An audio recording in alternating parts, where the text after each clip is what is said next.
The crystalline chamber hummed with tension as representatives from 12 galactic civilizations arranged themselves around the obsidian negotiation table.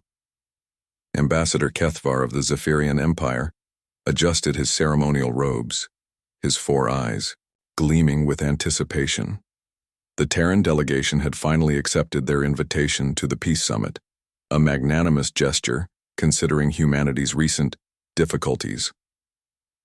"The humans approach," announced General Thokma, his reptilian features betraying no emotion. The Dreknari had suffered the most in humanity's expansion, losing 3 colonies to what the galactic community euphemistically called aggressive terraforming initiatives. Ambassador Sarah Chen entered the chamber with only 2 companions, stark contrast to the elaborate entourages surrounding the table. Her simple black suit seemed almost insulting among the glittering diplomatic finery. She carried no ceremonial weapons, bore no marks of rank beyond a small United Earth pin, and her expression remained neutral as she surveyed the assembled representatives. "Honored delegates," Kethvar began, his translator rendering his melodious speech into standard galactic. "We gather to discuss the cessation of human expansion activities and the establishment of permanent territorial boundaries." "No," Chen interrupted, her voice cutting through the chamber like a blade. The word hung in the air. Several delegates exchanged glances, their various forms of communication crackling with confusion. "I beg your pardon?" Kethvar's primary eyes narrowed. Chen placed a single data pad on the table. "You misunderstand the nature of this meeting. We're not here to negotiate our surrender. We're here to accept yours." Thokma's claws scraped against his armrest. "Human arrogance knows no bounds. Your species controls barely 30 systems." 37, as of this morning, Chen corrected, "but quantity isn't the issue. Let me explain something about human warfare that your intelligence services seem to have missed." She activated the data pad, and holographic displays materialized above the table. Star charts, battle analytics, resource allocations, a 3-dimensional tapestry of conflict that made several delegates recoil. "You call what we've been doing aggressive expansion. That's adorable. What you've experienced isn't human warfare, it's human migration with mild property disputes." Admiral Vexoth of the Stellar Concordat leaned forward, his cybernetic implants whirring. "Impossible. Your species has demonstrated remarkable military capability." "Has it?" Chen's companion, a man introduced only as Colonel Hayes, spoke for the first time. His augmented arm interfaced with the holographic display, expanding the tactical data. "Show me one instance where humanity has deployed actual military assets against your civilizations." The chamber fell silent as the delegates reviewed the data. Chen watched their expressions, or their species equivalent, shift from confusion to growing unease. "The Kepler incident," Thokma protested. "Your forces destroyed our entire defense fleet." "Corporate security," Hayes replied flatly. "The mining consortium hired a private firm to clear orbital debris. Your defense fleet consisted of converted cargo haulers with civilian-grade weapons.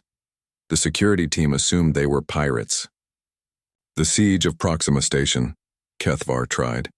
"Surely that constitutes—" 3 families got into a dispute over mineral rights, Chen explained. "The Johnsons, the Patels, and the O'Briens. What you call a siege was literally a family feud that got out of hand. The O'Briens called in their cousins from the belt and things escalated. The 3rd human, Dr. Elena Vasquez, accessed another section of the holographic display. Population statistics, industrial output, military expenditures, the true scope of human civilization began to unfold. "Here's what you need to understand," she said, her academic tone somehow more terrifying than any military briefing. "Earth's population stands at 12 billion. Our colonial world's at another 8 billion. Our military, our actual military, not corporate security or feuding families, has never been deployed outside human space." Kethvar's translator struggled with the stuttering patterns of his native speech. But your expansion—" "Retirement colonies," Chen explained. "Mining cooperatives. Religious communities seeking isolation. academic research stations, tourism ventures. What you've been fighting isn't the human war machine. It's our civilian population looking for new places to live. The implications crashed over the chamber, like a tsunami. Admiral Vexoth's cybernetic eye focused on a specific data point. Your military expenditure, it's less than 2% of your total economic output. We've been at peace for 60 years, Hayes confirmed. Our military exists primarily for disaster relief and asteroid defense.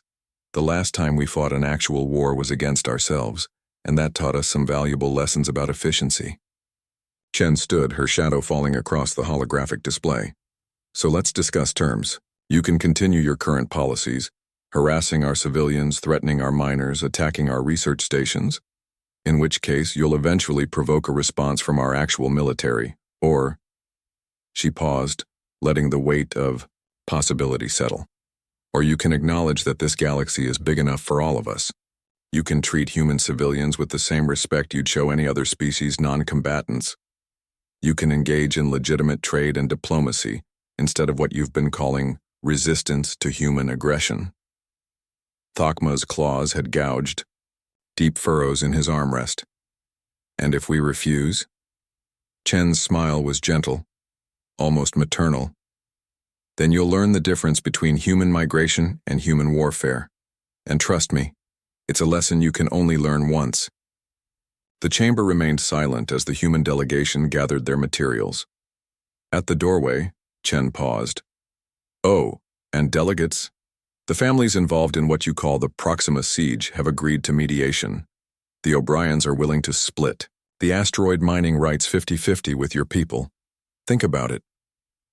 As the humans left, the 12 galactic civilizations sat in stunned silence, finally understanding the difference between an invasion and a gentle knock on the door. They had invited humans to peace talks and discovered they'd been at peace all along.